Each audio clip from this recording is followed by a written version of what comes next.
Welcome to the anatomy of your enemy. In this video, you'll learn many tips and tricks, also fighting techniques. Tip 1, you can equip things in your pouch with the menu and hold Y and use the D-pad to quickly use 4 different items assigned in your pouches. And you'll know the weaknesses of every type of enemy in the game. 2, using throwing daggers from Kale at the Church of Ella or Kukri from merchants on the Morton Castle Rampart's Grace are very useful. Kukri bleed and daggers are great for taking out enemies that are very weak. Did you know you can reuse ritual pots or cracked pots, even store them in your stash? Warming stones heal you, cooperators and invaders alike. Tip 5, crystal darts can turn some animated stone enemies against each other.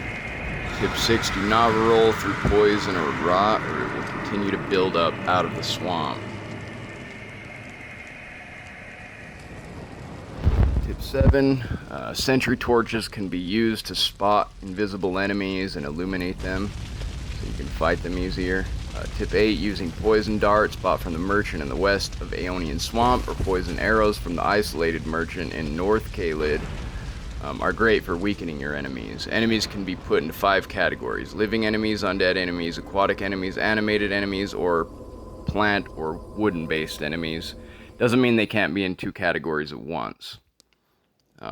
Right here is just the 2 simple questions you gotta ask. When in your map, you can mark areas with A, but also you can put specific markers by pushing X and mark all weapons or all archdragon stones. That is very useful. And tip 10, when using a shield, make sure it has 100% physical guard, damage negation. If you upgrade shields as well, it takes less stamina to block attacks as guard boost / stability is raised.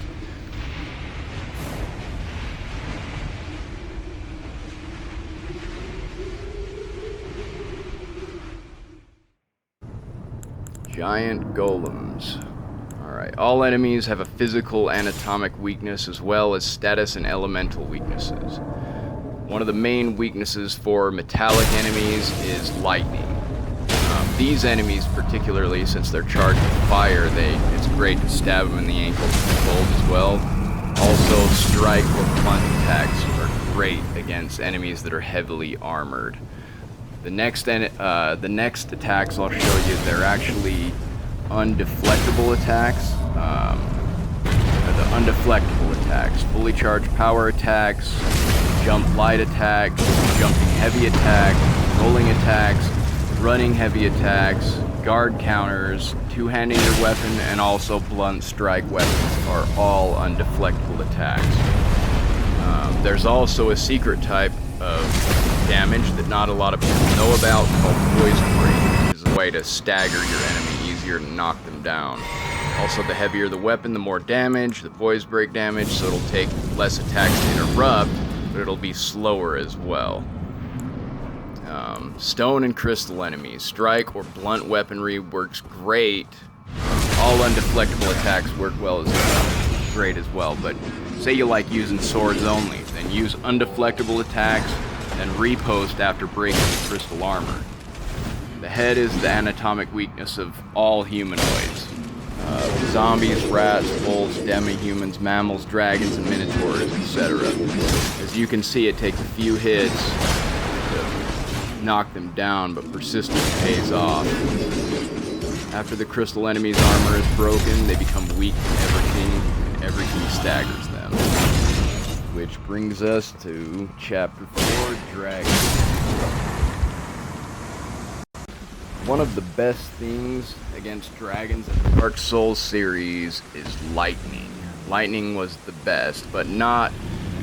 There's actually more things in this. Some of the best things against dragons are the same things good against all living enemies, with a few exceptions.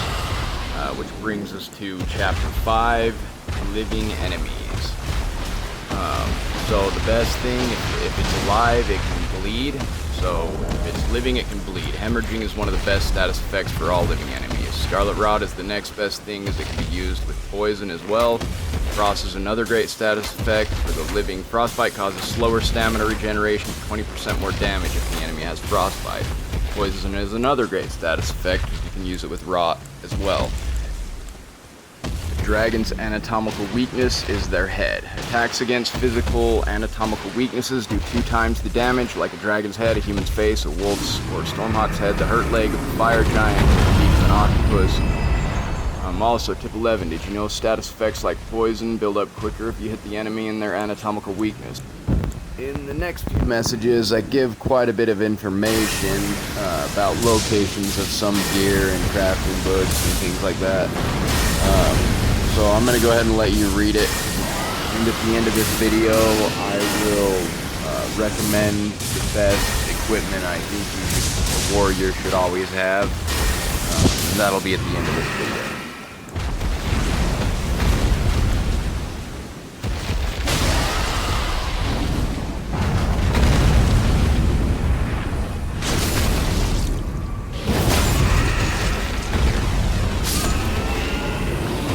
Which brings us to Chapter 6, Undead Enemies.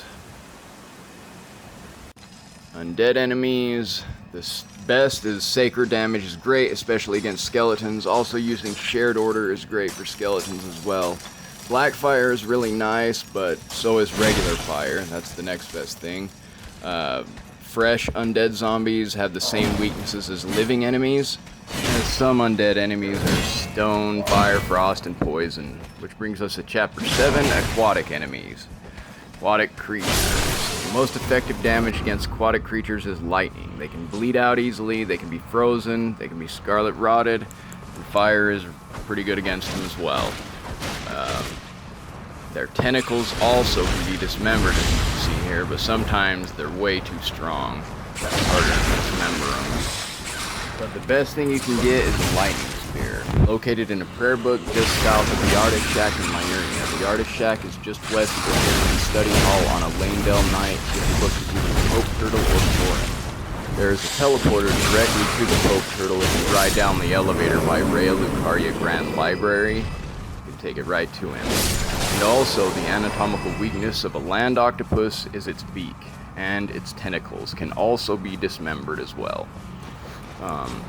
And another attack that's just as good as lightning is poise break damage. Invisible damage not many people know about. See, as I threw spears at him, it poise broke him and broke his stance. And instead of reposting, I do multiple attacks with the bleed sword for more damage, and then just instantly kill him. It doesn't even hurt.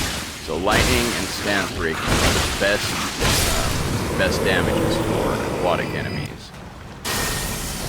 As you can also see, the lightning does way more damage when you hit it in the beak instead of the side. Which brings us to Chapter 8, Humanoids. Humanoids have all the weaknesses of living enemies, blood rot, poison, and frost. But depending on the armor, any PvP player can be resistant to almost anything, depending on the talismans and the armor.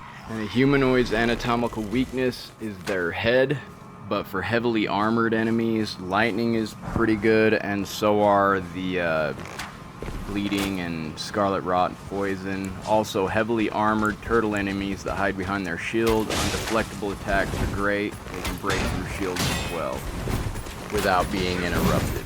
Which brings us to Chapter 9, Archery. The best move for the archery is the quick shots. There's quite a few, which I'll go through here. And I'll just be quiet so you can read them.